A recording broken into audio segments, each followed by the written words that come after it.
The moment Amara Lane dragged her drunk billionaire boss through the dim hallway of her apartment building, she knew the night would scar itself into her memory forever. The smell of smoke from the burning restaurant still clung to his suit, and her hands shook as she fumbled for her keys, heart pounding like a warning drum. Ethan Hale slumped against her shoulder, mumbling words she couldn't understand. His breath reeked of whiskey and fear. Outside, tires screeched, men shouted, and guns echoed into the night. 5 mafia gangs, 5, had stormed his restaurant like a pack of wolves hunting their meal, and she had become part of the escape. "Move, Ethan," she whispered, dragging him forward as her neighbors peeked through cracked doors. Their eyes sliced through her, judging her skin, her clothes, and the white man leaning helplessly on her. One woman muttered something hateful under her breath, but Amara ignored it. Survival mattered more than pride tonight. When she finally shoved him inside her apartment, Ethan collapsed onto the floor with a groan. Amara locked the door fast, turned off every light, and closed the blinds so tightly the darkness felt alive. Her breath trembled. She had seen the guns, saw the men in black masks. They weren't there to scare anyone. They were there to kill. What's happening? Ethan slurred, trying to sit up. He was useless in this state, completely unaware that death had followed them home. Amara knelt beside him, gripping his shoulders. "They're after you," she whispered. "And if they find you here, I'm dead too." His eyes widened, suddenly sober by terror. Her hand shook as she poured him water from the chipped kitchen cup. The room felt too small, too exposed. She'd never brought anyone here before, not even close friends from the diner. It was her safe place, her quiet corner of the world. Now it felt like a trap. Her apartment smelled like lavender candles and fear. Then came the banging from outside, sharp, angry, echoing through the hallway walls. Amara froze. Ethan's eyes shot toward the door like a frightened child. Someone was walking slowly down the hall. Heavy boots. 1 step, 2 steps, then silence. She pressed her hand over Ethan's mouth to keep him from breathing too loud. Her pulse thundered in her ears. From outside the door, a neighbor shouted, "You bringing that criminal here? This is why we don't need your kind in this building." Amara's stomach twisted. She wanted to scream, to fight back, but this wasn't the time. She couldn't risk drawing attention. Ethan grabbed her wrist, his voice low and shaking. "Amara, I'm sorry.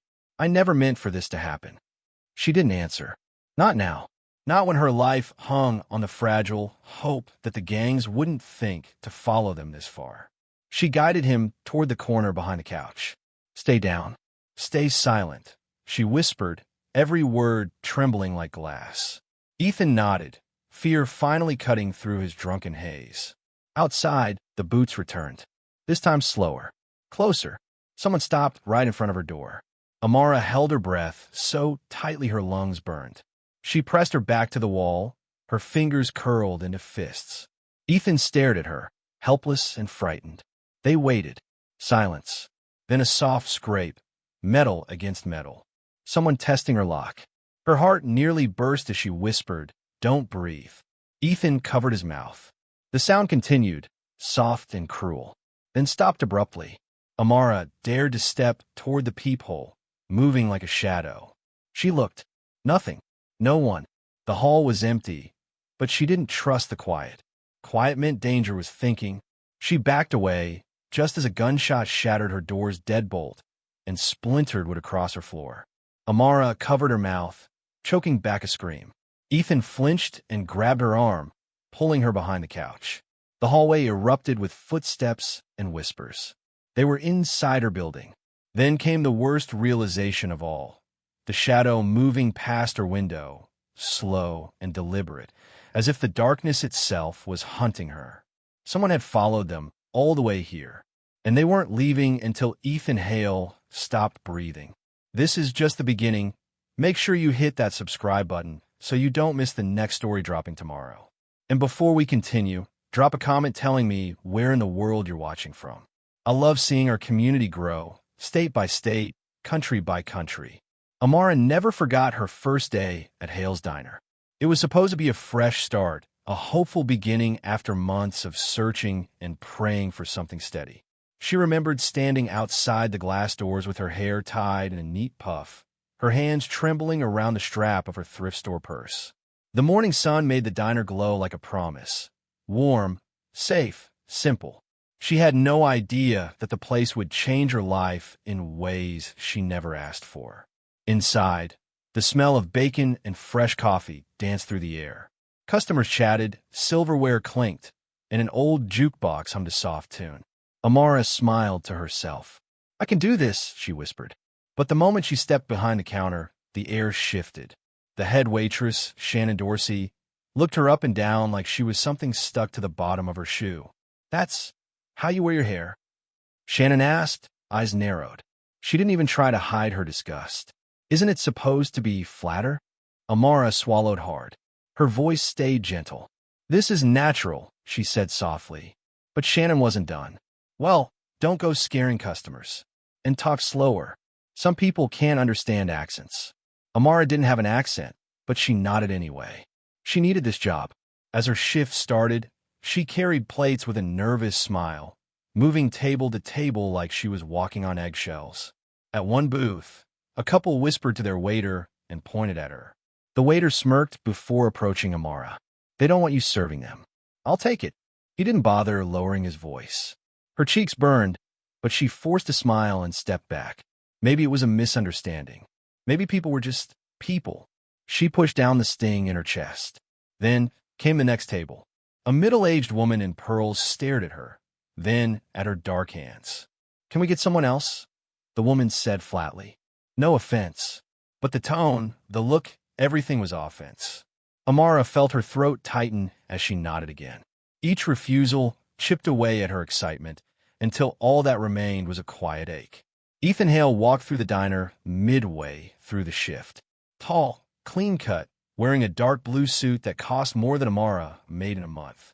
He glanced at her with confusion, like he couldn't fathom why she looked so tense. But when the racist comments floated through the air, loud enough that everyone heard, Ethan did nothing. He kept walking, kept watching, kept silent. His silence hurt more than the words. Amara wanted to quit right there. Walk out, take her dignity with her. But then she remembered her grandmother sitting in that small nursing home room, fighting memory loss and loneliness. She remembered the bills, the visits she refused to miss. She needed this job to keep her grandmother cared for, to keep food on the table, to keep hope alive. So she stayed. She smiled. She swallowed tears. Later that afternoon, she approached a table where a man in a baseball cap sat alone, scrolling through his phone.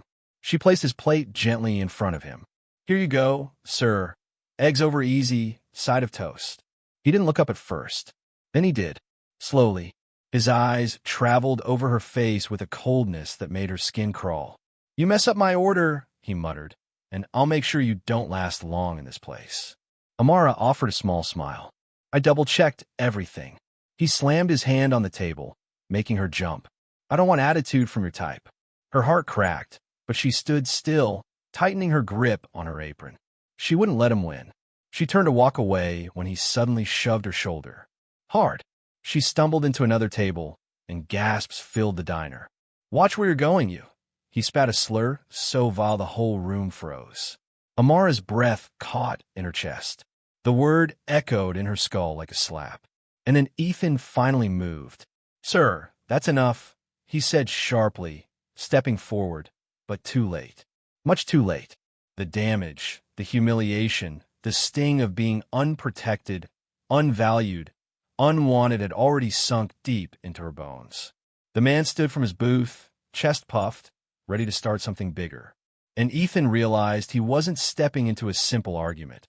He was stepping into a war already burning inside Amara's heart. It started as a normal morning.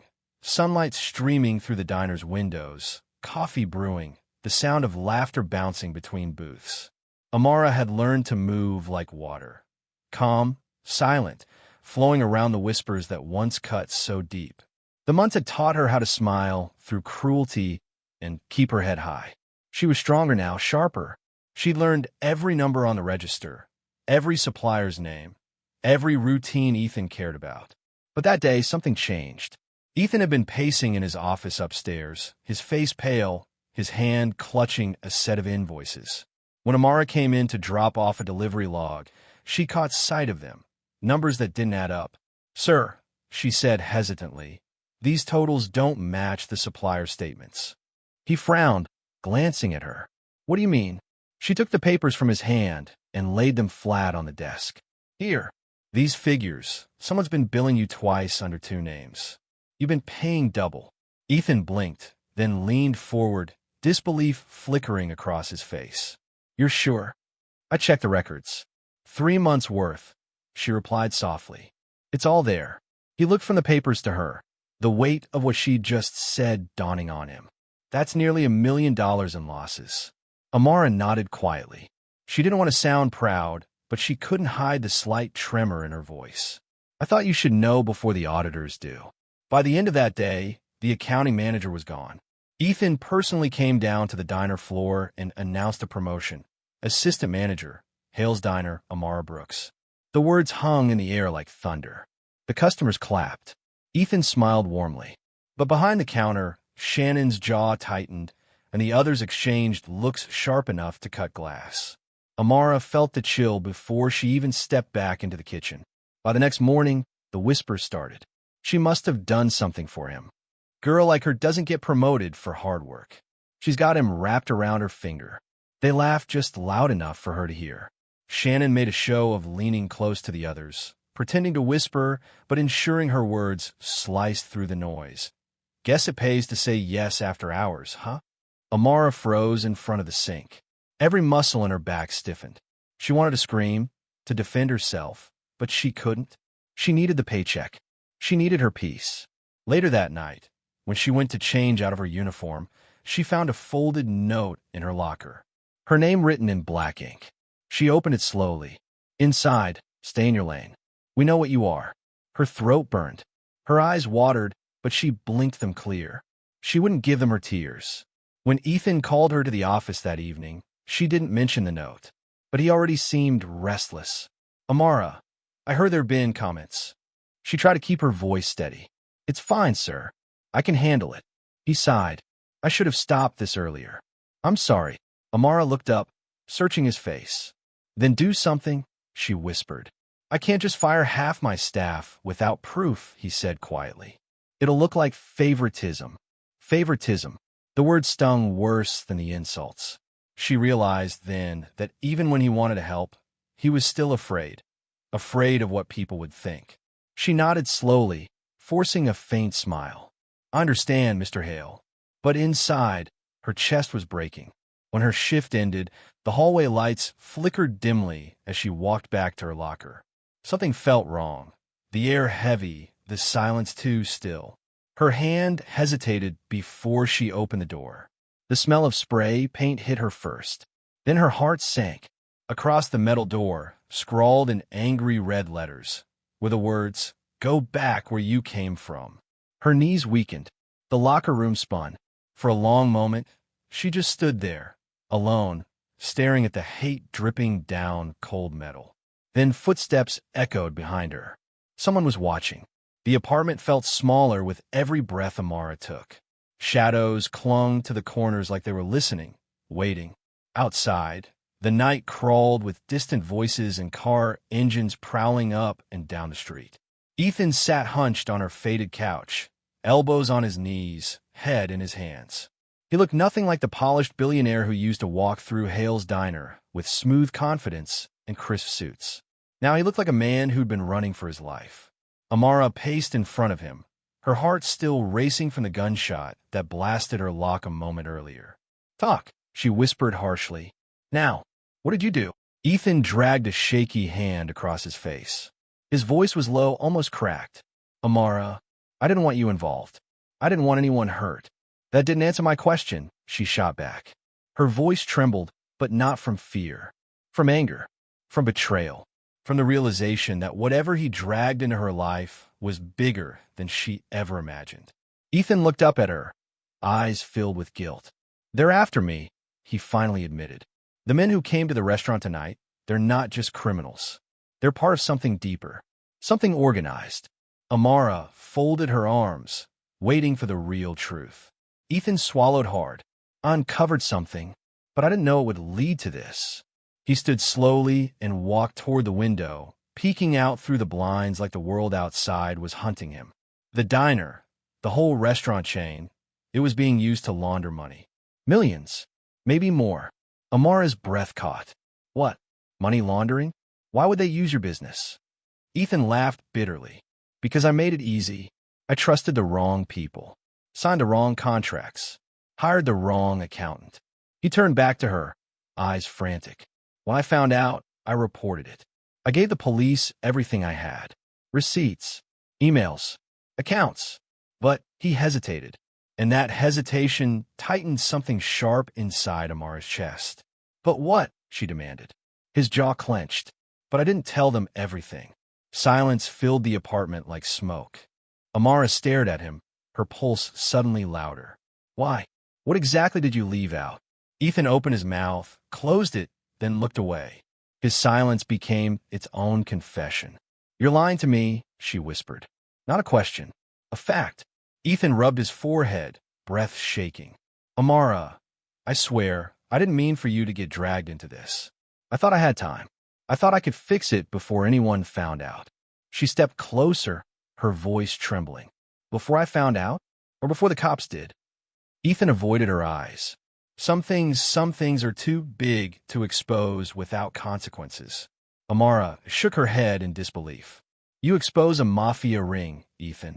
You knew they could come after you, and you kept showing up to the diner like nothing was wrong. I didn't want the staff scared, he said weakly. She stared at him, disbelief turning into something colder. You didn't want to scare them, but you brought the danger straight into my home? Ethan stepped toward her. I'm sorry. She stepped back. Sorry doesn't fix bullets in my door. He lowered his head. The room vibrated with tension, the kind that made the walls feel too close. Amara paced again, trying to breathe through the mess he'd thrown her into. She needed space. Answers. A way out. But all she had was fear in the shape of a man sitting on her couch. Then it happened. A soft rustle reached the door. A whisper of paper sliding across the floor. Amara froze. Ethan's head snapped up. The footsteps were light, almost delicate. Too calm. Amara crept toward the door, her bare feet silent against the floor. A single white envelope lay beneath the crack, its edges slightly bent. Her fingers shook as she picked it up. For a moment, she considered not opening it, but something inside her pushed forward, pulled by dread. She unfolded the paper. 2 words in thick black ink stared back at her, every letter ablaze. We know he's with you. The note in her hand felt heavy, too heavy for 2 simple words. Amara stood frozen in the dim glow of her apartment, the message bleeding into her thoughts like poison. They know he's with you. It repeated in her head, scraping against old wounds she thought she'd buried years ago. Her breath shook. The world around her blurred. And, suddenly, she wasn't in her apartment anymore. She was 10 years old again, barefoot on a dusty front porch in Belford, Georgia, her small southern hometown where the summer heat stuck to your skin and the smell of magnolias mixed with the sting of discrimination. She remembered sitting on the wooden steps, hugging her knees, waiting for her father to come home from work. He always arrived late, tired but smiling, ready to lift her into the air no matter how heavy his day had been. Except that one night. The night the sirens screamed down their street like wolves chasing prey. The neighbors stepped onto porches. Curtains parted like blinking eyes. And 2 police cars pulled into their yard, red lights washing across their home like a warning sign. Her mother ran out first, panic choking her voice. Where's my husband? What happened? The officers shoved her father out of the car before anyone could speak. His lip was bleeding, one eye swollen shut, his shirt ripped down the back. Amara's breath cracked as she saw him stumble, barely able to stand. She felt the world tilt, fear grabbing her throat. She tried to run to him, but her mother pulled her close, holding her trembling body against her hip. The taller officer spat on the ground. He resisted. Her father's voice was weak, hoarse. I didn't do anything. They push him again. Hard. Amara cried out. Her mother's grip tightened. Stop. He has a heart condition. But the officers didn't care. They never did in Belford. Kids whispered about it in school. Adults pretended not to know. But everyone understood. Certain people got treated a certain way. Later that night, Amara listened to her father sob quietly behind the bathroom door as water ran into the sink. She never forgot the sound. It planted something deep inside her, something that grew into a mix of fear, defiance, and hope. Years later, in high school, she sat in the counselor's office, nervous, excited, dreaming big. She wanted college, a better life, a future. Her counselor, Mrs. Whitaker, smiled with lips that hid condescension. Honey, kids like you don't usually make it to those schools. Be realistic. Amara felt her stomach sink. Kids like me? She asked, her voice small. Mrs. Whitaker folded her hands. I'm just saying, those programs aren't built for everyone. Maybe try community college. Or a trade. The words wrapped around Amara like chains. But she smiled anyway, just like she learned to smile every time life tried to shrink her. Her grandmother used to say, don't let nobody tell you how small you're supposed to be. That night, she sat on her bed and made a promise to herself. To grow, to escape, to build a future so bright it would blind the ones who doubted her. She promised she'd never let anyone's prejudice define her path again.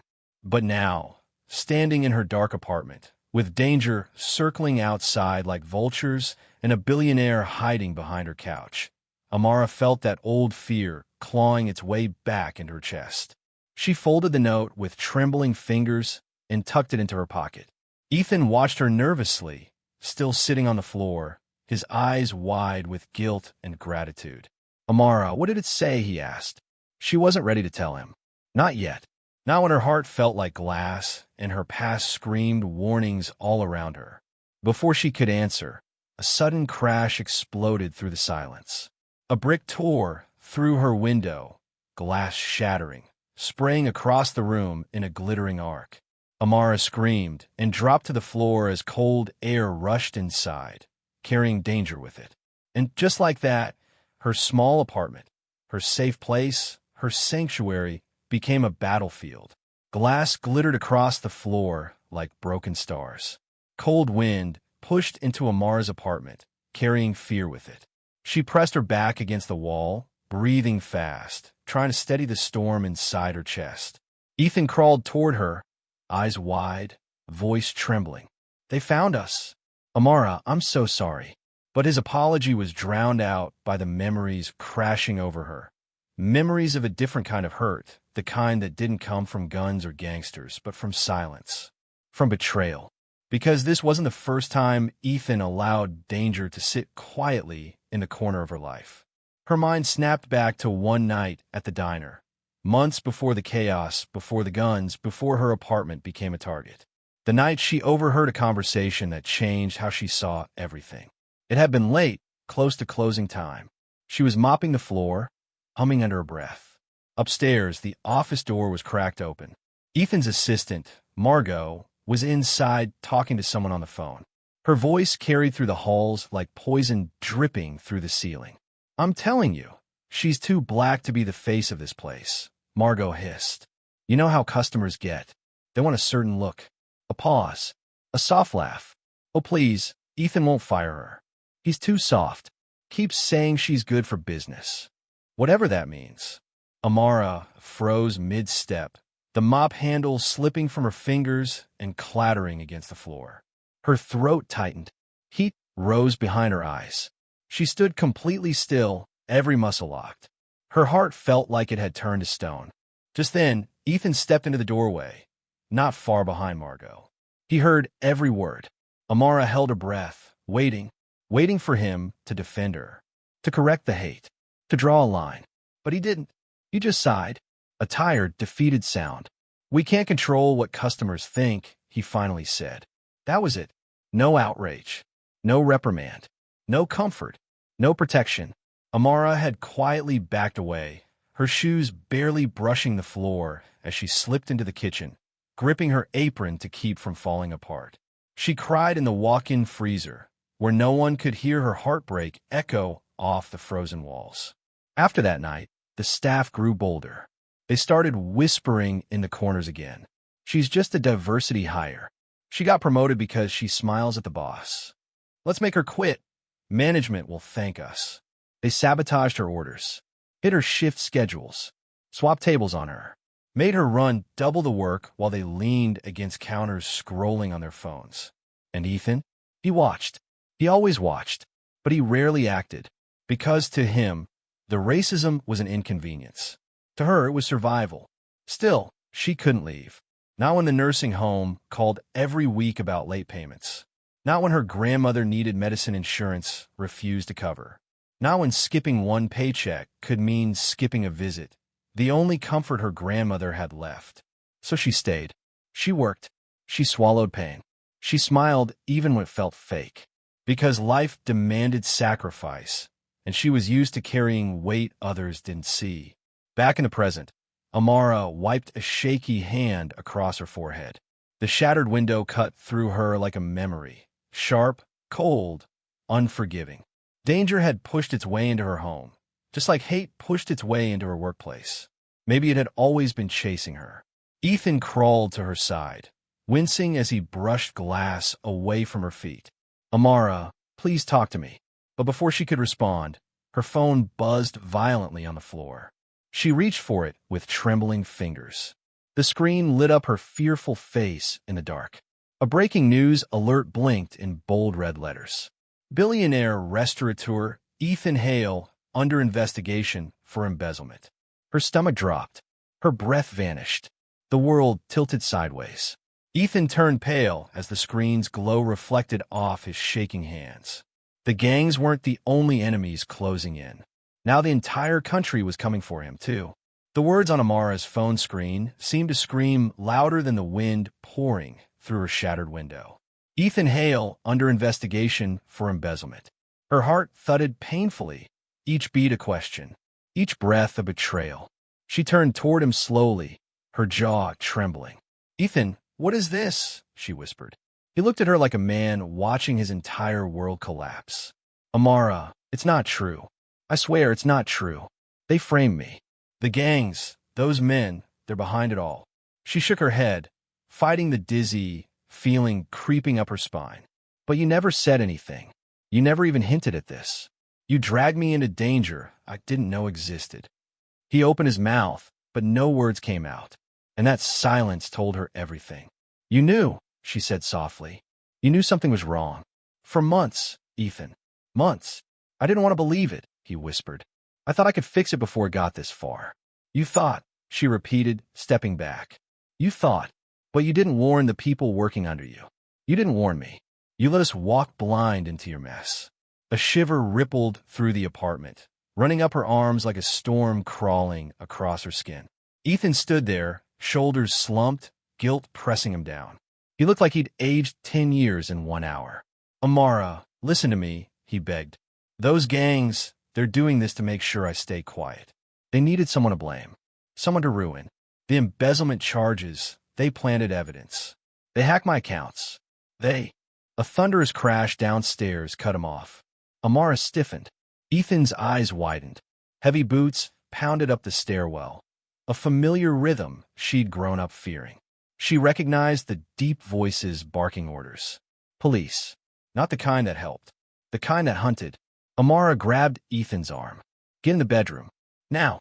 Don't make a sound." He hesitated. "Amara, they'll arrest you." "I've survived worse," she whispered. "Go." He slipped into her bedroom, closing the door silently as Amara rushed to the shattered window, peeking through a crack in the curtain. Flashlights cut through the night. Police cars lined the street. Officers stomped through the hallway of her building. Then bang, bang, bang. Her door shook under the violent knocks. "Open up." "Police," a voice roared. Amara's breath caught. Her hands trembled. She wiped her face, trying to calm her racing heart, and cracked open the door. 2 officers shoved it wide before she could speak. They were tall white men, both wearing the expression she knew too well, the one that told her they weren't seeing a woman or a citizen or a human being. They were seeing a suspect, a threat, a stereotype they'd been raised to believe. "Where is he?" the first officer barked. "Where's who?" she said softly, steadying her voice. But her trembling betrayed her. The second officer stepped closer, close enough that she could smell the stale coffee on his breath. "Don't play dumb. We know you're hiding a fugitive." Amara swallowed hard. "I don't know what you're talking about." The officer's eyes narrowed. "You people always know more than you say." She froze. "You people." The word pressed against her chest like a knee. Before she could defend herself, the first officer began tearing through her apartment, kicking over chairs, opening cabinets, shaking curtains like they were hiding secrets. His treatment of her home felt personal, like he enjoyed the destruction. "Stop," she cried. "You can't just." The second officer grabbed her wrist hard, twisting it behind her back. Pain shot up her arm. "You don't have to tell us what we can do," he growled. She gasped, her knees weakening as he forced her down. Her breath came in broken pieces. This was her deepest fear replaying itself. This was her father's nightmare bleeding into her own life. "Please," she whispered. "I didn't do anything." But the officer wasn't listening.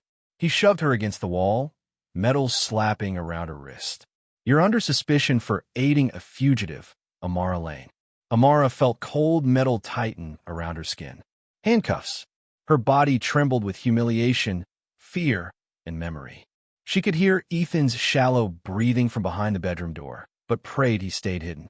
If they found him now, they would both be ruined. "Where is he?" the officer demanded again, his face inches from hers. "I don't know," she whispered through a tightening throat. The officer smirked and pulled out his radio. Ethan, hidden behind the bedroom door, covered his mouth to stop a sound because the next 5 seconds would decide everything. And Amara knew. One wrong move could get her killed. The hallway spun as the officer tightened the handcuffs around Amara's wrists. Her breath became shallow, shaky, uneven. She wasn't resisting. She couldn't even lift her arms, but they treated her like she was dangerous, like she was guilty, like she was exactly what they expected her to be. "Let's go," the officer grunted, yanking her forward. Amara stumbled into the hallway barefoot, bits of broken glass clinging to her skin. Neighbors peeked through cracked doors, whispering. Some shook their heads. Some smirked. Some looked away like she was a stain they didn't want to acknowledge. The walk down the stairwell felt endless, each step scraping away another piece of her dignity. "Typical," one officer muttered. "This whole neighborhood's the same." His partner chuckled. "Place looks like a dump." "Figures." Amara's cheeks burned. She blinked back tears, refusing to show weakness. She wanted to scream that she worked hard, that she cared for her grandmother, that she didn't deserve this, but the words stayed trapped behind the lump in her throat. They wouldn't believe her anyway. They pushed her outside, into the flashing blue and red lights that painted her skin like accusations. Rain began to fall in slow, cold drops. The officer holding her arm didn't slow down. He shoved her into the back of a police van, the metal floor freezing against her legs.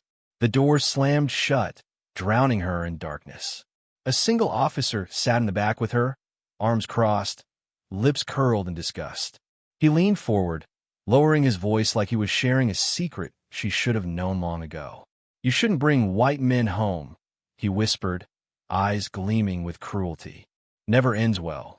Amara felt her heart twist, part fear, part shame, part anger. She wanted to shout that Ethan wasn't her man, wasn't her anything, that she didn't bring him home out of desire, but out of survival. But her voice refused to rise. It stayed locked inside her, shattered like the glass on her apartment floor. Outside the van, she could see Ethan through the cracked metal grate.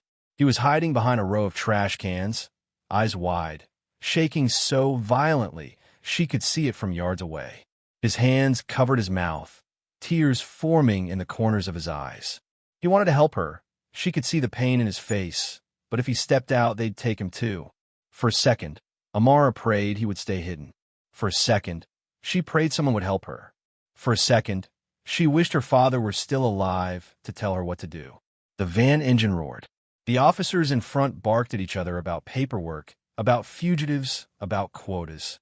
The wheels rolled forward over the wet pavement, carrying Amara deeper into a nightmare she didn't ask for. The officer beside her leaned back and smirked. Helping criminals, huh? Guess you people never learn. She shut her eyes, letting the darkness swallow her tears. I didn't help anyone, she whispered. But no one cared. The city lights streaked across the van's tiny windows as they drove.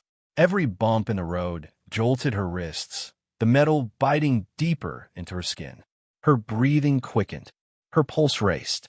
She tried to stay calm, tried to think of her grandmother, her dreams, her promises. Then, a blinding flash exploded through the windshield. The van swerved violently. The officer shouted. Tires screeched. Metal crunched like thunder ripping through steel. Amara flew sideways, slamming into the wall of the van as sparks streamed across the windows. Another impact, harder this time, sent the van spinning. Glass shattered. The world turned upside down. The van flipped onto its side. The officer next to her screamed as the metal roof crumpled inward.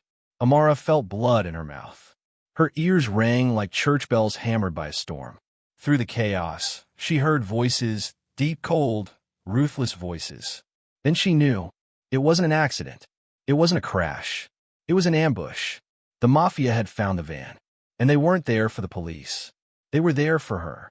Rain poured in through the shattered police van, mixing with the thin line of blood running down Amara's forehead. Her ears rang, her vision flickered, and everything around her felt distant, like she was underwater, drowning in noise and fear. Flames sparked beneath the hood, smoke curling through the cracks of the crumpled vehicle. Then she heard it. Boots. Heavy. Fast.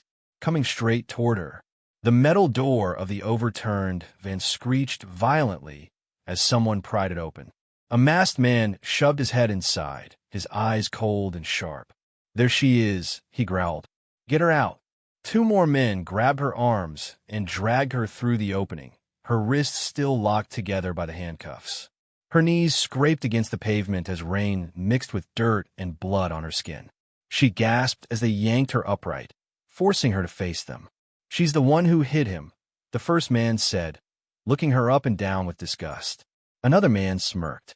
Figured she'd be his type. She frowned through the pain. Whose type? I don't. Our boss, the man snapped. Ethan Hale. Your boyfriend. The little billionaire you're protecting. Amara's breath hitched. I'm not his girlfriend. I'm just a waitress. Shut up. He slapped her. Hard. Her head whipped to the side, the sting burning down her neck.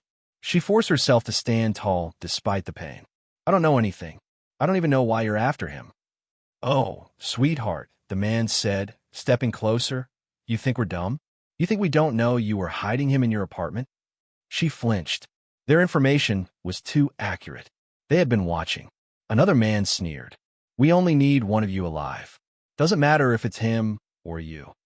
Her stomach dropped. We'll start with you. Before he could grab her again, a glass bottle smashed against his head from behind. He collapsed instantly. Amara gasped as someone grabbed her shoulders and pulled her backward. Run! A familiar voice whispered urgently. Ethan. He appeared out of the darkness like a ghost, wild-eyed, shaking, breathless. His clothes were soaked, his face streaked with dirt. He held a second bottle in his hand like a makeshift weapon. Amara stumbled as he helped her to her feet. Ethan, what are you doing? You're supposed to be hiding. I'm not leaving you, he said fiercely, pulling her into the shadows behind a crashed police cruiser. The remaining Mafia members cursed loudly as they checked on the man Ethan knocked out. Flashlights swung through the rain. Find them.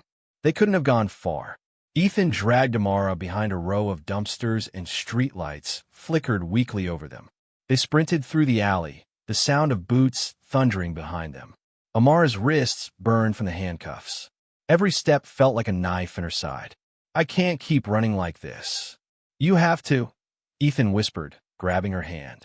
Just a little farther. They ran past an abandoned gas station, slipping behind a chain-link fence. A car alarm blared somewhere in the distance. Their breaths came in sharp gasps. Ethan glanced behind them. 3 men were closing in fast. A gunshot exploded, barely missing Ethan's shoulder. Amara screamed. Keep moving, he yelled. They turned down another alley, but it was a dead end, a brick wall towering over them. Rain hammered the ground. Amara's heart dropped. No, no, no, she whispered. We're trapped.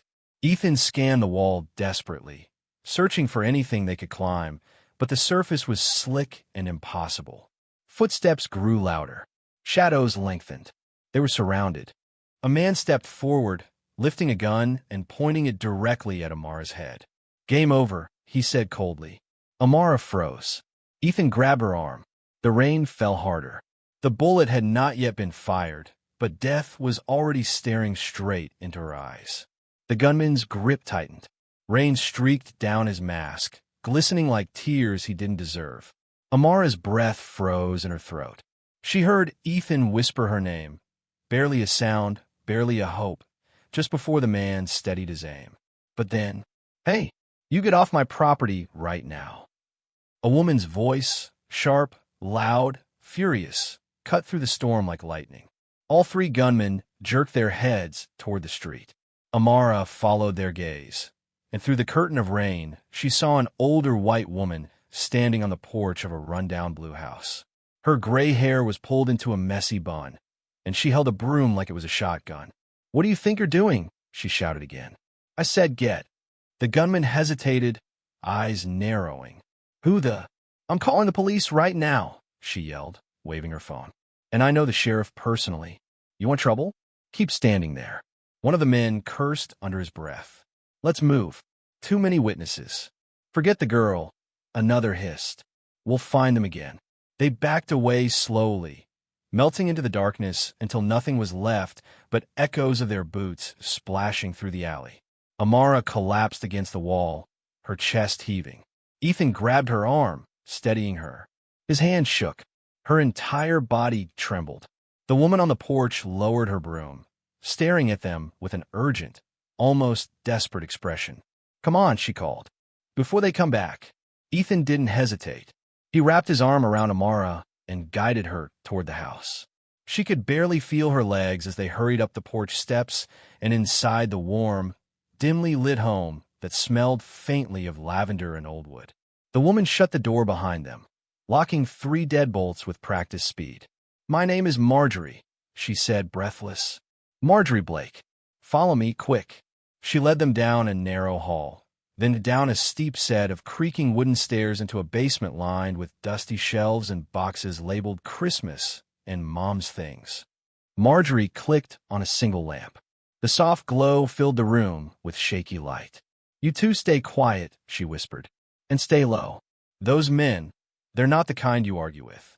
Amara leaned against the wall, still cuffed, vision swimming. Ethan knelt beside her. "Are you okay?" he whispered. She nodded weakly, even though her wrists burned and her head throbbed. Marjorie hurried to a cabinet and returned with a bowl of warm water and a clean towel. She knelt, slowly, painfully, like her joints fought her, and began wiping the blood from Amara's forehead. "You poor thing," Marjorie murmured. "Those animals dragging you through the rain like some criminal." Amara swallowed hard. "They think I was helping him." Marjorie studied Ethan for a moment, her eyes narrowing, but not with hatred, with recognition, with something deeper. "You're the Hale boy," she whispered. "The one on the news." Ethan looked down shamefully. "Yes, but I didn't do what they're saying."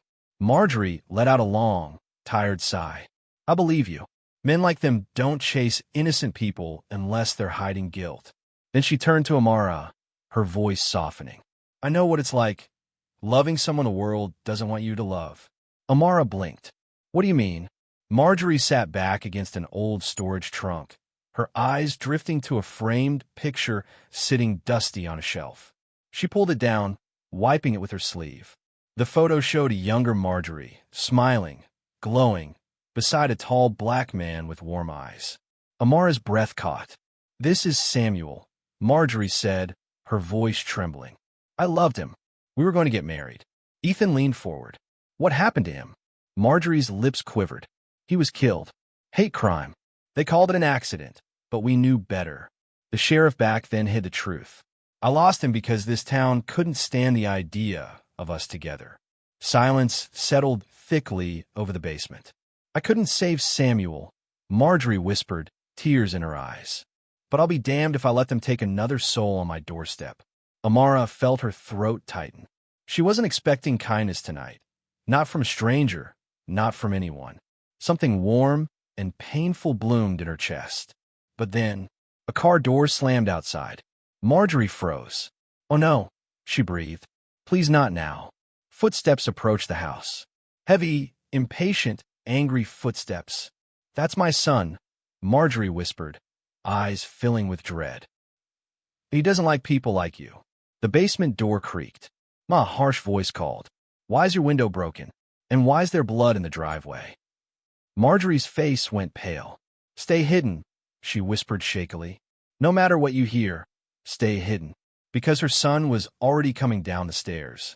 The basement stairs creaked one by one as Marjorie's son descended, each step echoing like a countdown. Amara's pulse hammered against the inside of her throat. Ethan shifted closer to her, placing his body between her and the stairwell, even though he was trembling too hard to hide it. A hulking figure appeared at the bottom, broad shoulders, thick boots, and a face twisted in suspicion. Clint Blake, Marjorie's only son, in his 30s, tall, angry, carrying the kind of bitterness that soaked into his bones. "What the hell is going on down here?" Clint barked, eyes sweeping the basement until they landed on Amara. His lips curled immediately, like he'd found something rotten. "You've got them in my house," he spat. Amara flinched, but Marjorie stepped forward quickly, blocking his path. "Clint, stop. These people needed help." "Help?" Clint laughed coldly. "You brought a fugitive, and—" He jabbed a finger at Amara. This troublemaker, into our home? You've lost your damn mind, Ma." Amara's stomach clenched. She looked down, trying to keep her breathing steady. Ethan's jaw tightened as he whispered, "Don't listen to him." "Oh, look at this," Clint sneered, pointing rudely. "She hiding behind you, Hale? That's cute. Guess everyone's right. She's the reason you're in this mess." Amara's eyes burnt. Ethan stood sharply. "Don't talk to her like that." Clint stepped closer, towering over them. "I'll talk how I damn well please. This is my house, my family, and I'm not letting some criminal loving."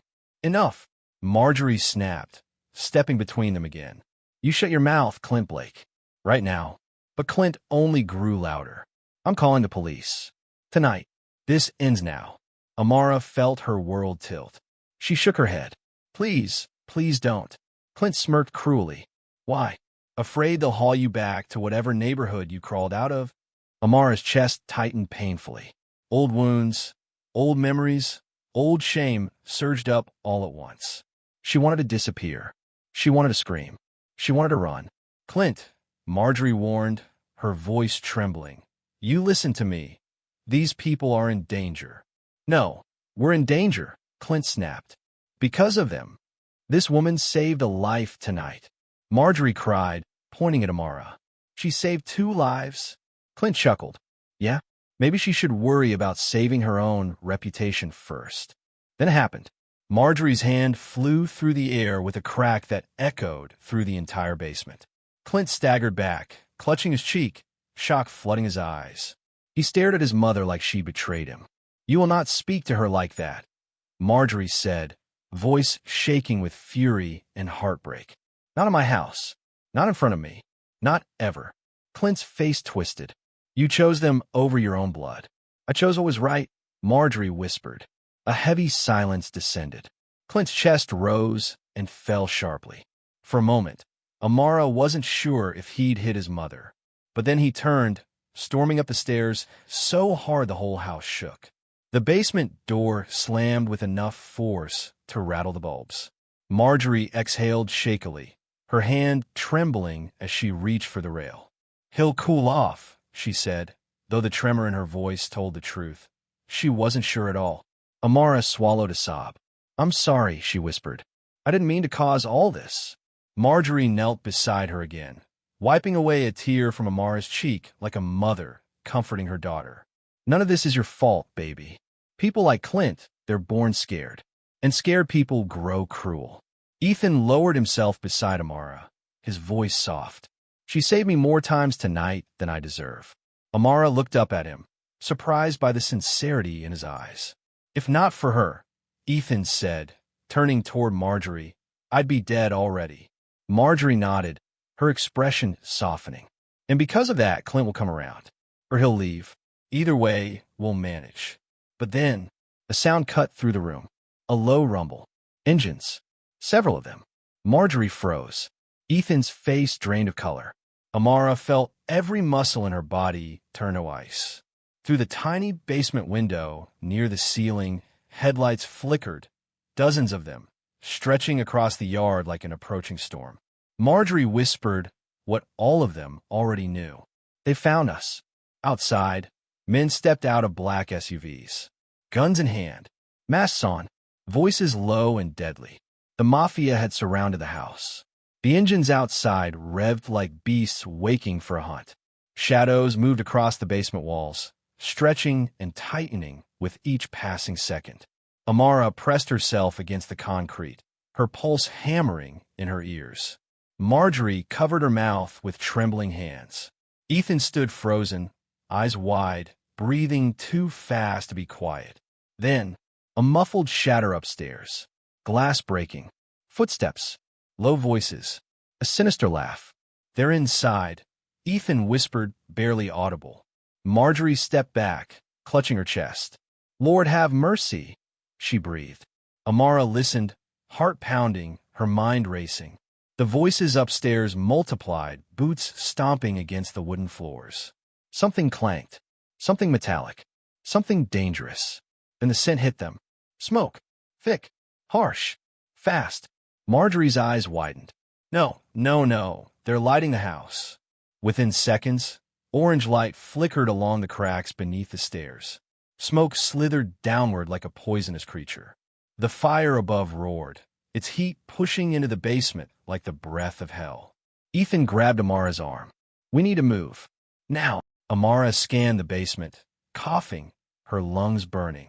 Flames crept down the staircase, and the wooden beams groaned above them. She spotted the tiny basement window high on the wall, barely big enough for a child, certainly not for adults. Help me, she said quickly. We're going through there. Marjorie stared in disbelief. Honey, we can't fit. We don't have a choice, Amara said, already dragging a crate beneath the window. The fire cracked loudly overhead. Ash rained down like dark snow. Amara climbed onto the crate and coughed into her sleeve. She slammed her elbow into the glass, once, twice, until it shattered outward, letting in cold air and the faint glow of fire reflected off the yard. Ethan, you first, she commanded. He hesitated. Amara, go. With shaking hands, he crawled up beside her and squeezed through the narrow frame, scraping his arms on the old wood. He dropped onto the dirt outside and turned back immediately. Marjorie! Amara shouted. Come on. Marjorie struggled onto the crate, tears streaming through the smoke. I'm too old for this, she gasped. You're getting through, Amara said firmly, helping her climb. It took everything they had, but Marjorie slipped through the window, falling into Ethan's arms on the outside. Coughing violently, she tried to stand. Now, it was Amara's turn. She put her hands on the frame, burning hot, and pushed herself up.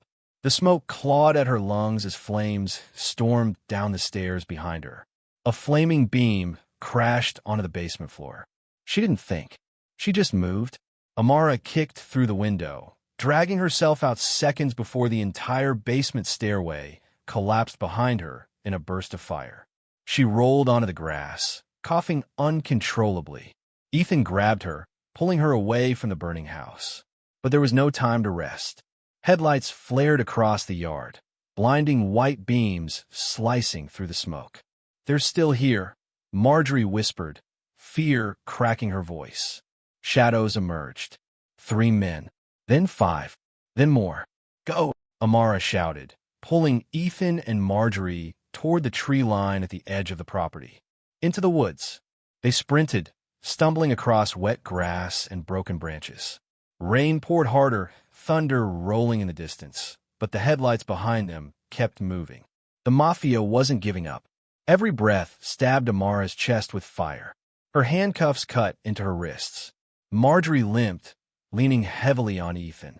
The forest swallowed them with thick darkness, branches whipping against their faces as they pushed deeper and deeper into the trees. "Keep moving," Ethan urged. "They're close." Behind them, engines revved. Flashlights pierced the darkness. Voices shouted orders. "There!" They went into the woods. "Fan out." Amara's legs burned. Her lungs screamed. But she kept going, pulling the others along. The forest floor was slippery and uneven. Roots snagged their feet. Mud sucked at their shoes. A flashlight beam skimmed across Amara's back. "Run!" she shrieked. They bolted. Branches snapped. Leaves scattered. Rain and sweat blurred her vision. Then, the ground vanished beneath her. Amara's foot hit nothing but air. She opened her mouth to scream, and fell. Hard. Her body dropped into a deep ditch hidden beneath tangled vines and broken branches. The impact knocked the breath from her lungs. Pain exploded up her side as darkness swallowed her whole. Above, Ethan screamed her name. "Amara!"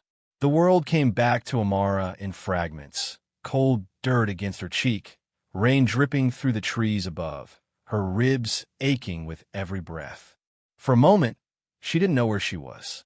She only heard muffled shouts, branches snapping, and Ethan's terrified voice echoing down from somewhere above her. "Amara! Amara! Answer me!"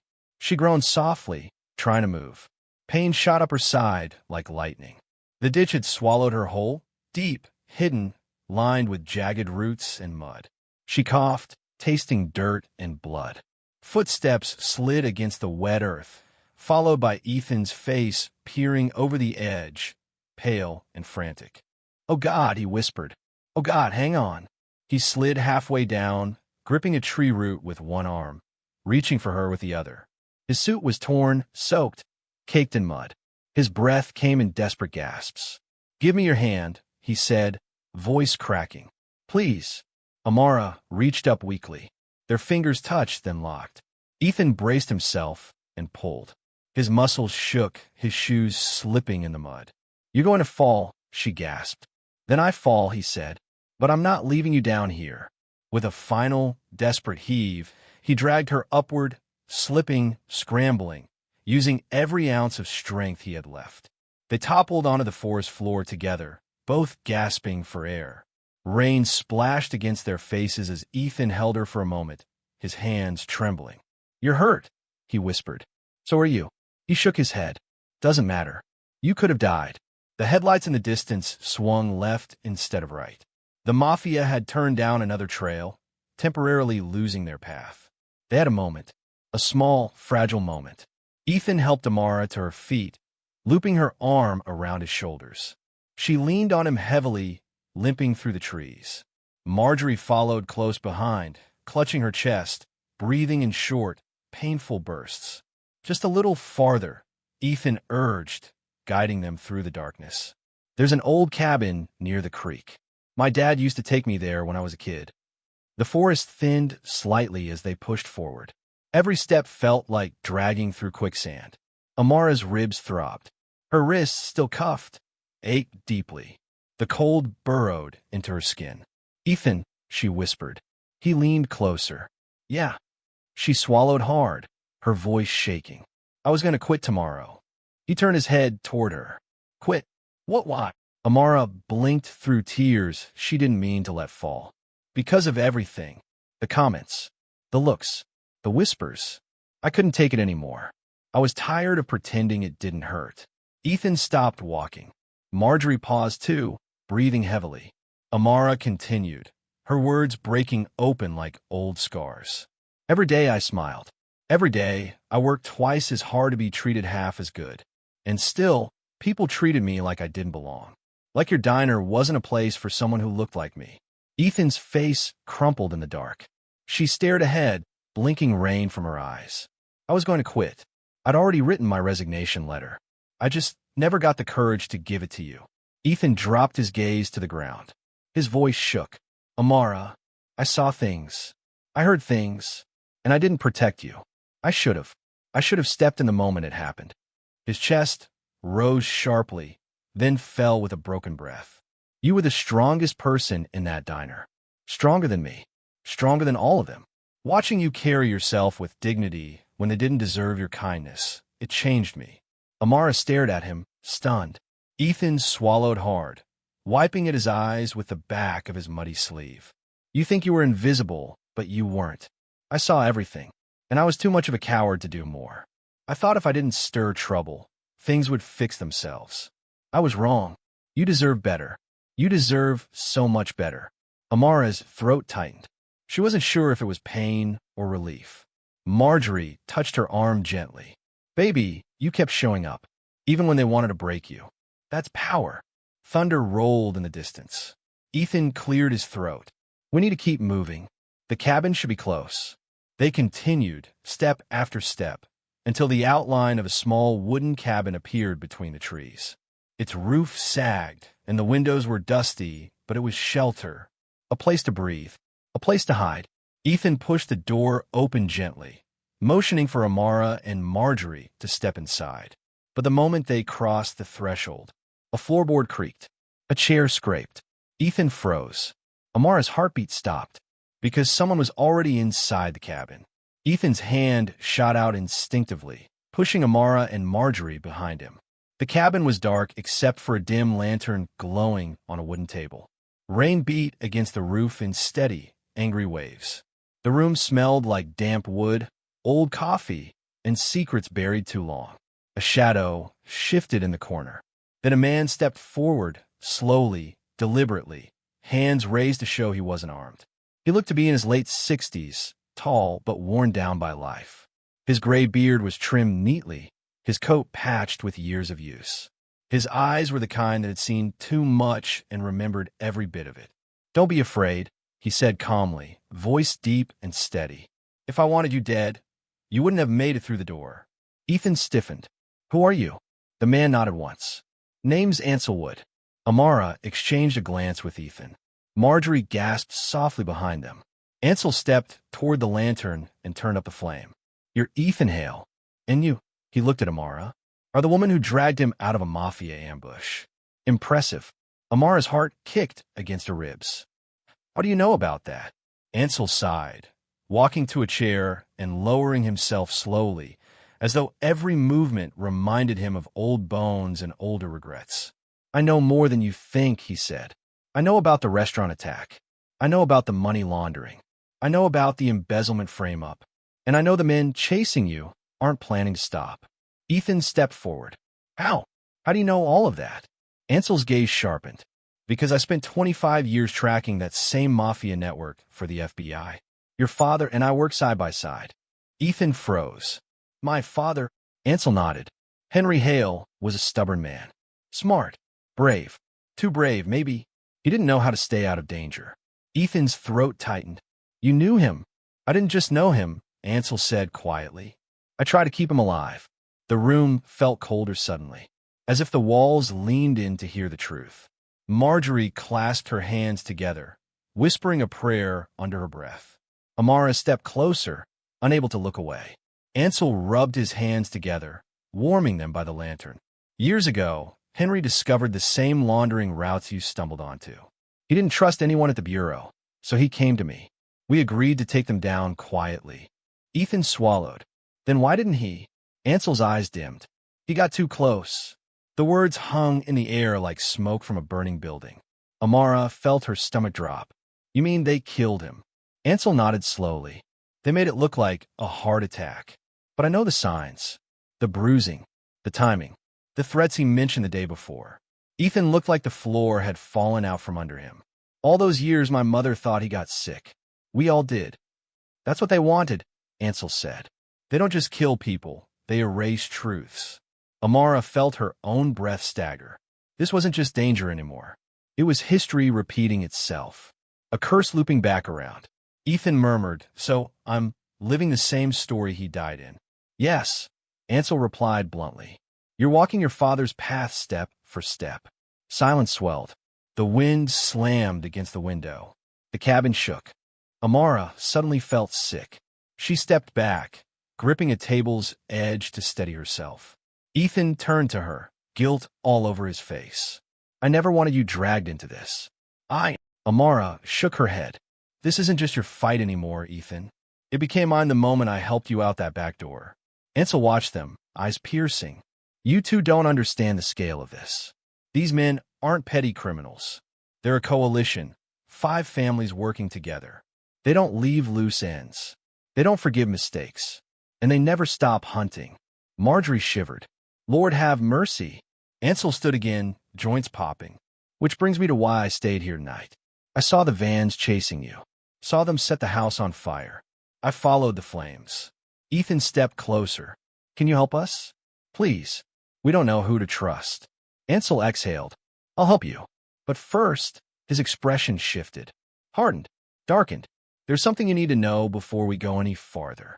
All 3 of them turned toward him slowly. Ansel reached into his coat pocket and pulled out a small metal device. A blinking red light pulsed on its surface. He held it up between 2 fingers. One of you, he said quietly, is being tracked. For a long moment, no one spoke. The tiny red light blinking in Ansel's calloused hand pulsed like a heartbeat. Steady, mocking, dangerous. Rain continued tapping against the cabin roof, but inside the silence was crushing, thick enough to choke on. Ethan instinctively stepped back. Tracked? One of us? What do you mean? Ansel nodded grimly.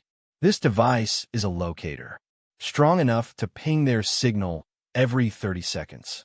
That's how the Mafia kept finding you, even when you ran through the woods. Amara felt her stomach twist. So it's on one of us. Yes, Ansel said, and we need to figure out who. He scanned their faces one by one. Amara, Ethan, Marjorie, before turning toward Ethan first. You. Jack it off. Now. Ethan hesitated, fear rippling through him. He slowly slid the soaked blazer from his shoulders, his fingers shaking. Ansel took it and began checking the seams, pressing along the lining, the pockets, the cuffs. Amara's breath hitched when she saw the small cut in the stitching near the collar. Ansel paused. Something caught his eye. He slipped 2 fingers inside the lining and pulled out a paper-thin metal square, no bigger than a coin, its red light blinking steadily like a warning signal from hell. There, Ansel muttered. Found it. Ethan's face drained of color. What is that? A tactical GPS micro-tracker. Ansel held it up near the lantern. Military grade. Not cheap. Whoever put this in your jacket knew exactly what they were doing. Ethan took a shaky step backward. But when? I never saw anyone near my coat long enough to plant something.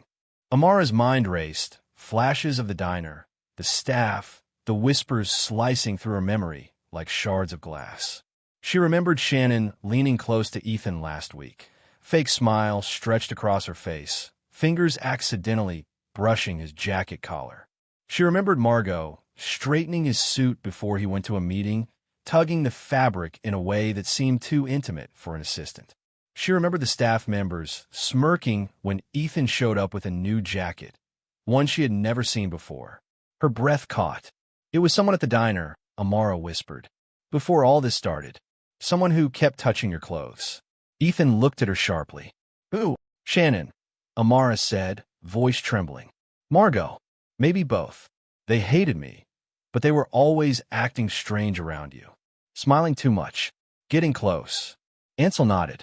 Makes sense. The Mafia often plants someone inside the circle. Inside the workplace. They probably pressured one of your staff into helping them.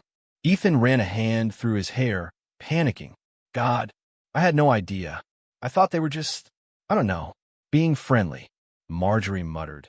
Men never see the snakes right in front of them. Amara pressed her cuffed hands to her chest. So all this time, we weren't escaping them. We were leading them.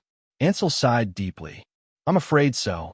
He placed the tracker on the wooden table, grabbed a hammer from a toolbox in the corner, and raised it high. Cover your ears, he warned.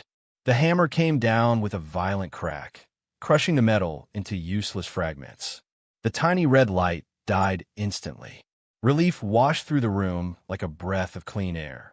But it lasted only a single second. Because from outside, engines roared, tires skidded, doors slammed, men shouted. Voices echoed through the trees, cold and certain. Spread out. They're here somewhere. No mistakes this time. Amara's heart dropped. They found us. Ansel peered through a crack in the wooden boards, his jaw tightening. They followed us before I broke it. They're closing in. Ethan's voice shook. What do we do? Ansel grabbed the lantern, blew out the flame, and hissed, we hide. And we stay quiet. If they realize this cabin is occupied, we're done. Marjorie clutched Amara's arm, trembling. Lord, protect us. Amara tried to breathe. Slow, calm, steady, but her chest tightened, her ribs aching, her lungs burning with fear. Branches snapped outside. Footsteps approached the cabin porch. A shadow crossed the window, massive, armed, deliberate. And then they heard it, a fist pounding on the cabin door, followed by a voice dripping with malice. We know you're in there. The pounding of the cabin door shook the whole frame, dust drifting from the ceiling like falling ash. Amara's breath caught in her chest. Every instinct screamed run, but her legs felt frozen, rooted to the splintering wooden floor. Ansel motioned for silence, raising a finger to his lips.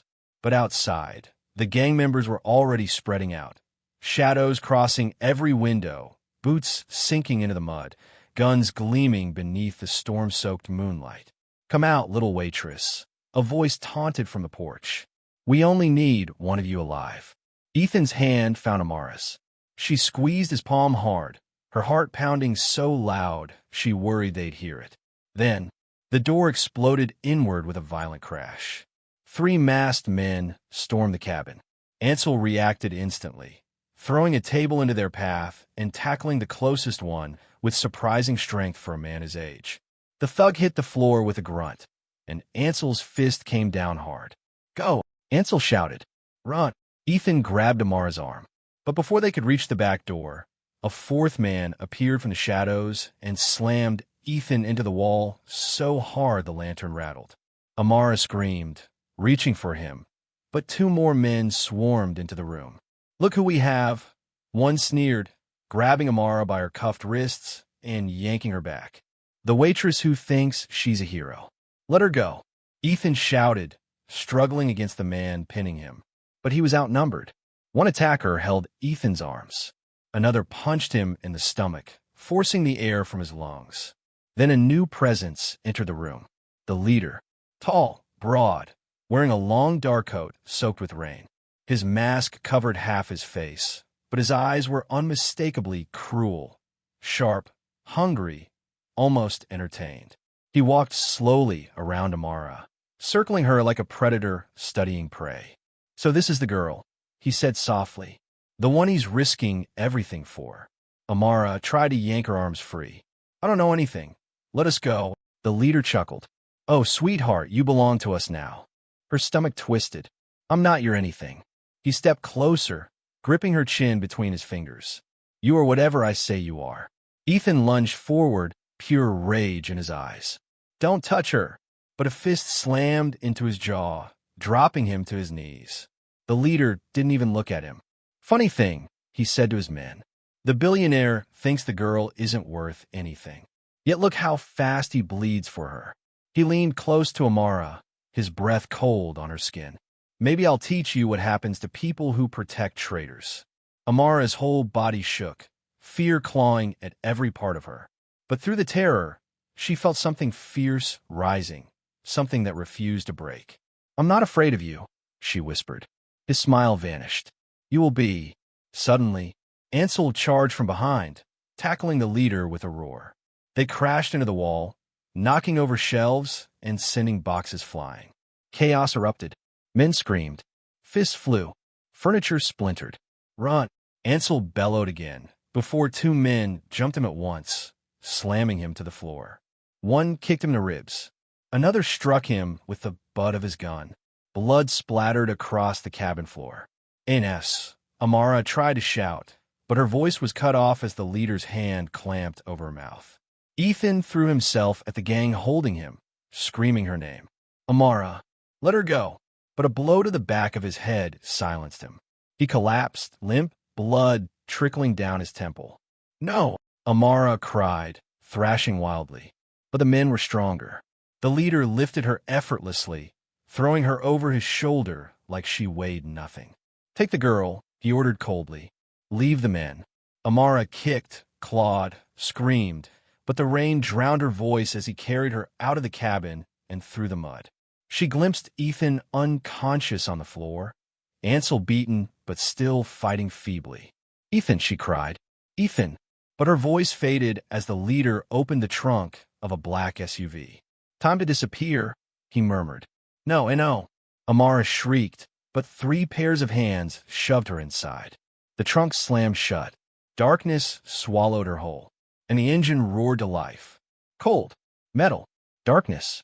Those were the first things Amara felt when she opened her eyes. Her cheek rested against a concrete floor so frigid it burned. Her wrists, still cuffed, throbbed with raw skin. A single flickering light buzzed overhead, casting a sickly yellow glow across the massive warehouse that smelled of gasoline and rust.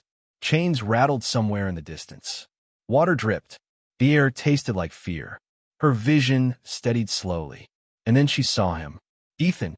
He was tied to a metal chair, rope cutting into his arms, blood dried along his temple. His head hung forward until he heard her stir. When he lifted his face, his eyes were filled with terror, and guilt so heavy it nearly crushed him. "Amara," his voice cracked. "Oh God, you're awake." She rolled onto her back, wincing from the pain in her ribs. "Ethan, where are we?" Before he could answer, heavy footsteps echoed through the warehouse. Multiple men, laughing, confident, hunting animals who knew the cage was locked and the prey couldn't run. The leader stepped into the circle of light, pulling off his mask. His face was sharp and severe, his eyes dead and cold like winter steel.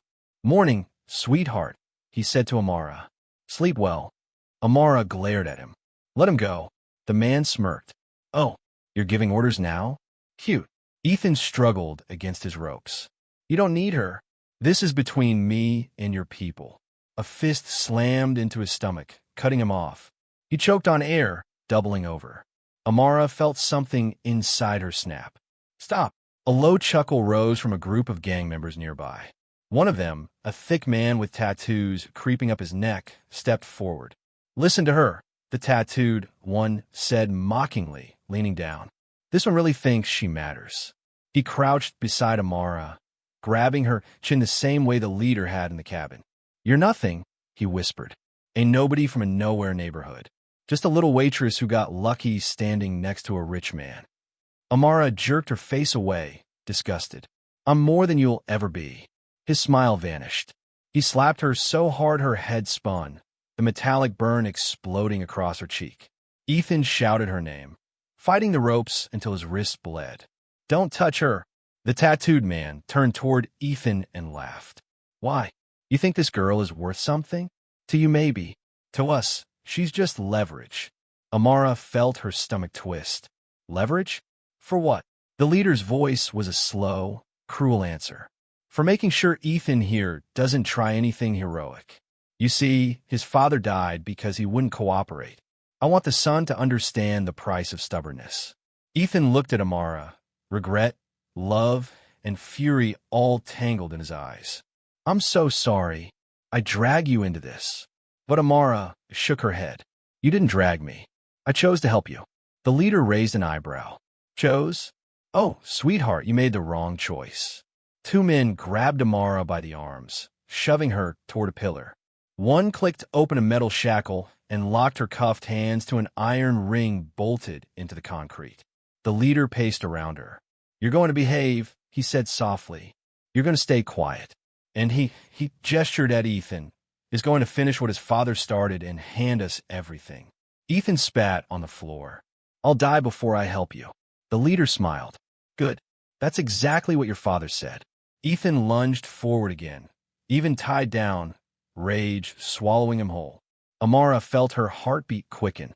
She looked at her hands, then at the floor, then at the men circling Ethan, and something inside her shifted. Fear melted into something hotter, darker, determination. Something caught her eye on the ground, a few feet away, lying in the shadows. A broken piece of metal pipe. One gang member leaned close, breathing over her shoulder. "You're never getting out. You hear me?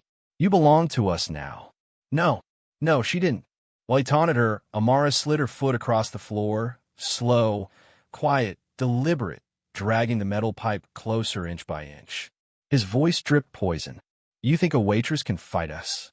But he didn't see her fingers reaching, didn't see her grip tighten, didn't see the fire in her eyes. Amara stood straighter, the pipe hidden behind her leg. Her breath steadied, her fear sharpened. 1 heartbeat, 2, 3. Then she lifted the weapon, and everything froze. The men turned too late. Amara broke free and raised the pipe high, ready to fight for her life. The metal pipe felt heavier than anything Amara had ever held, but adrenaline made her strong. The first swing connected with a sickening crack. The tattooed thug dropped to his knees, shock frozen on his face before he collapsed. Gasps echoed across the warehouse. Ethan jerked upright in his chair, hope exploding in his eyes. Amara, run! But she wasn't running. Not this time. Another man lunged toward her. Amara ducked instinctively, swinging again, this time square across his jaw. He spun and hit the floor hard. Her ribs screamed, her wrists burned, but she didn't stop. She couldn't stop. Grab her, the leader roared. 3 more men charged. Amara backed up fast, heart pounding, scanning for anything that could help her. Chains, loose wires, a toolbox. She kicked it hard. Tools scattered across the concrete, clattering loudly. The gang members slipped for half a second, just long enough for Amara to sprint behind a stack of crates. 1 man followed. Big mistake. Amara grabbed a thick wrench and slammed it against his arm. He howled, dropping his gun. She kicked it under the crates and hit him again until he stopped moving. Amara, Ethan shouted. Behind you. She spun, too late. Another thug tackled her, slamming her onto the cold floor, pinning her wrists above her head. His breath reeked of cigarettes and violence. You should have stayed chained, he hissed. Amara twisted, fighting with everything she had. Her ribs throbbed, her lungs burned, but she refused to stop. She brought her knee up with all her strength, connecting with his stomach. He grunted, loosening his grip just enough for her to grab the fallen wrench. 1 swing. He dropped, silent. Amara's arms shook violently, but she forced herself to her feet. She wasn't done. Not until Ethan was free. Not until they all were. She ran to him, hands trembling as she smashed the chair leg with the wrench. The wood cracked. The ropes loosened. Ethan broke free and immediately pulled her into his arms. Amara, he whispered, voice breaking. You saved my life. We're not done, she said, pulling back. Where's Ansel? They found him behind a stack of crates, bruised, beaten, but alive. A heavy chain lay across his chest. Ethan lifted it, and Amara used a wrench to break the lock on his handcuffs. Ansel coughed hard. Thought I was done for. But you, little lady, you're something fierce. No time for gratitude, because the leader was back, rage blazing in his eyes, gun raised, voice echoing through the warehouse. Everyone stop. Amara froze. Ethan froze. Ansel froze. The leader's voice was a razor blade. If any of you move, I will put a bullet in her head. He pointed the gun straight at Amara's heart. Her pulse roared in her ears. Drop the wrench, he ordered. She hesitated. Ethan stepped forward. Don't hurt her. Quiet, the leader snapped. Amara slowly lowered the wrench to the floor. Her fingers unclenched. The metal clanged against the concrete. The leader smiled darkly. You fought hard. I'll give you that. But you were always going to lose. You're nothing but. Before he could finish, red and blue lights exploded through the warehouse windows. Sirens. Shouting. Boots pounding the pavement. Police. Dozens of them. The leader cursed and backed toward the shadows. Men scattered everywhere, some trying to flee, others drawing their guns. Get down, an officer shouted as law enforcement stormed the building. Ethan raised his hands. Ansel raised his hands. Amara lifted hers too, but instantly froze when she saw who the officers were. The same racist cops who arrested her before. The same ones who mocked her, called her names, shoved her into the van. Their eyes landed on her, like she was the only criminal in the room. That's her, the first officer barked. The runaway. Another officer grabbed her arm roughly. We told you what would happen if you brought trouble into this neighborhood. She didn't bring anything. Ethan yelled. She saved us. But the cop tightened his grip, sneering. You think we care? This girl is going to jail, no matter what story you rich folks spin. Amara felt fury rising in her chest, but this time it didn't make her small. This time it made her powerful, because she wasn't unarmed. Not anymore. She lifted her chin slowly, meeting the officer's eyes with a steady, deadly calm. You can't arrest me, she said softly. The officer laughed. And why is that? Amara reached into her pocket, slow enough not to startle them, but confident enough to make them pause. She pulled out her phone and pressed play, loud, sharp, echoing through the warehouse. Every racist word, every threat, every slur, every unlawful arrest, every moment they mocked her, all recorded. The officer's face turned pale. Amara stared him down. Because, she said, voice steady and powerful, I recorded everything. The warehouse erupted into chaos the moment Amara's recording filled the air. Officers who had stormed in full of confidence now stood frozen, eyes widening as their own voices, dripping with racism, cruelty, and corruption, echoed back at them like a damning confession. Turn that off. One officer barked, lunging toward her, but several other cops pulled him back. These were different, real law enforcement, not the ones who abused their badges. One stepped forward, eyes sharp. Ma'am, hand me the device, he said steadily. We'll take it as evidence. Amara hesitated, breath trembling.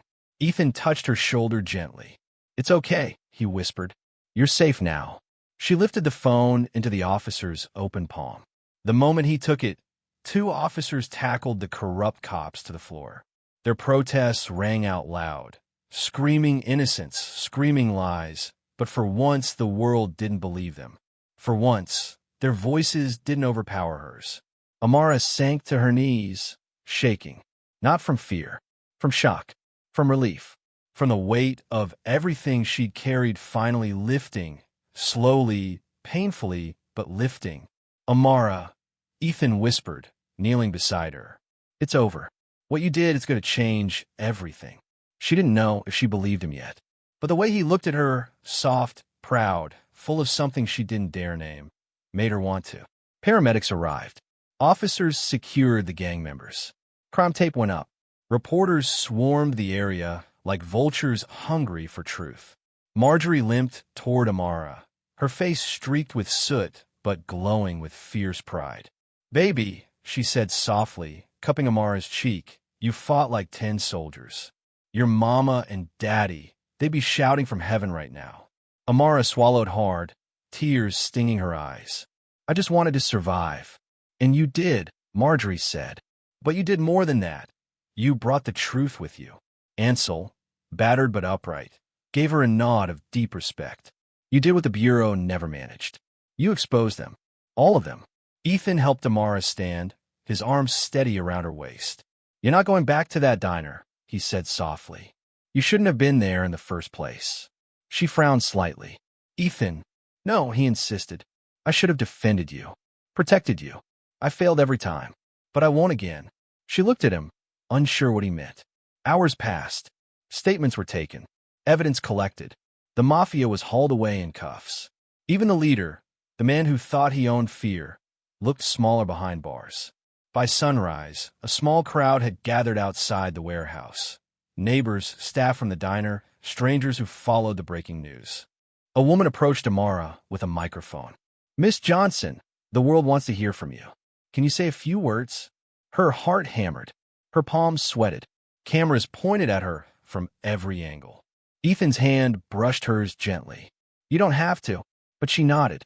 She stepped toward the microphones, knees trembling, breath unsteady. Reporters waited. Officers watched. The world listened. My name is Amara Johnson, she began, voice shaking. And I'm standing here today because people try to break me. Her throat tightened, but she kept going. I was called names. I was pushed, humiliated, ignored. I was told I didn't matter, that people like me didn't belong in certain places. But I'm here, alive, and stronger than they ever expected. Her voice strengthened. Racism almost killed me. Corruption almost silenced me. But kindness saved me. Courage saved me. And the truth saved me. Cameras flashed. Reporters scribbled furiously. Ethan's company car pulled up. His new board members stepped out, surrounding him like a protective shield. He walked up behind her, careful not to interrupt her moment. One of his executives approached her. "Ms. Johnson, we'd like to formally offer you a role in our company. A leadership position." Amara blinked. "Leadership?" "Yes," the woman said. "We want you to help reshape our employee training, diversity outreach, and community programs. Permanently." Amara's breath caught. Her chest tightened. Tears gathered. She looked back at Marjorie, who wiped her eyes with a trembling smile. At Ansel, who gave her a proud nod. At Ethan, whose gaze was soft, shining with something warm and unspoken. She turned to the cameras again. "I accept." The crowd erupted into applause. Flashes burst like fireworks. For the first time in her life, Amara didn't shrink from the light. She stood in it, owned it, became it. As the cameras died down and the crowd began to disperse, Ethan stepped beside her, hands in his pockets, face serious in a way that made her heart shift. "There's something I need to tell you," he said quietly. She frowned, suddenly nervous. "Ethan, what is it?" He took a deep breath, eyes steady, voice trembling, expression weighted. "Amara, I've been keeping one more secret." Ethan's voice trembled like a man standing on the edge of a cliff. "Amara, I knew." The world around her seemed to stop. The murmuring reporters, the flashing cameras, the officers nearby. Everything faded into a muffled blur. She blinked. "Knew what?" He looked down, ashamed, hands shaking inside his pockets. "About the racism, the comments, the way they treated you. I heard things. I saw things. I knew the whispers weren't just whispers. I knew people were trying to push you out." Amara's heart cracked open, piece by piece. "And you did nothing?" she whispered. Ethan forced himself to look at her. "I told myself I was keeping the peace. I thought stepping in would make things worse. I thought I was protecting the business. But really, I was protecting myself." Her chest burned. "You let me stand alone." "I know." His voice broke. "And it's the greatest regret of my life." A soft breeze lifted the loose strands of her hair. The sunrise painted his face with gold. Yet all she saw was the shadow of what he hadn't done. She took a step back. The distance felt like a wall between them. "I trusted you," she whispered, "even when I shouldn't have." "Amara, please." "No." Her voice trembled but stayed firm. "I survived things you'll never understand. I fought alone because no one cared enough to stand beside me. You could have." Ethan looked like the confession had carved a hole in him. "You're right. And if you never forgive me, I'll understand. But I need you to know something." He reached into his jacket and pulled out a single envelope, clean, white-sealed. "This is my father's diner," he said. "The business, the building, the rights. I'm making you co-owner." Amara froze. "What?" "You earned it," Ethan said softly. "You fought for that place more than anyone in it ever did. You brought more dignity to those worn-out floors than I ever could. And because of you, we exposed corruption, saved lives, and changed this company forever." He held the envelope out, hand trembling. "It's yours as much as it's mine." Amara stared at the envelope like it was a burning ember, dangerous to touch, but impossible to ignore. She felt the weight of her father's memory, her grandmother's prayers, her childhood dreams, her scars. "I don't need ownership to feel whole," she whispered. "This isn't about ownership," Ethan replied. "It's about giving back what I should have protected." Tears gathered in her eyes. "Ethan, I don't know if I can forgive you." He nodded slowly. "Forgiveness isn't something I can earn overnight, or maybe ever. But if you choose it for yourself, not for me." His words hung heavy in the quiet morning air. Amara closed her eyes. She thought of the insults, the slurs, the loneliness of being the only one fighting, the bruises, seen and unseen, the fear in that warehouse, the strength that rose inside her like a storm refusing to die. Forgiveness wasn't forgetting. Forgiveness was freedom. She opened her eyes again. "I forgive you," she said softly. Ethan inhaled sharply, as if the air itself gave him a second chance. "But," she continued, "you have to do better. We both do. He nodded quickly. I will. I swear it. She took the envelope, feeling its weight settle into her palm like destiny shifting shape. Then let's rebuild it. Together. Ethan smiled, a small, humbled smile. Together. 2 weeks later, Hale's diner reopened. Fresh paint, new staff, better policies, fair wages, anti-bias training. A community mural on the wall celebrating unity and resilience. Amara stepped inside before the grand opening, breathing in the scent of new beginnings. Her heels echoed on the floor as she walked past the counter where she once endured her worst days. This time, she owned the place. But when she reached her office door, she paused. A small envelope lay on the floor, tucked neatly against the threshold. Her name handwritten on the front. No return address. No signature. Her stomach tightened. She picked it up slowly and opened it. Inside was a single piece of paper. 5 words. We're not done with you. Her breath caught. The lights flickered once overhead. Someone, somewhere, was still watching. Still waiting. Amara folded the letter slowly, her heartbeat steady. Not from fear, but from resolve. Because she wasn't the same woman she used to be. Not anymore. If this story moved you, don't forget to hit the subscribe button, drop a comment, and share this video with someone who needs to hear it. And tell me, where are you watching from? I love seeing our family grow all around the world.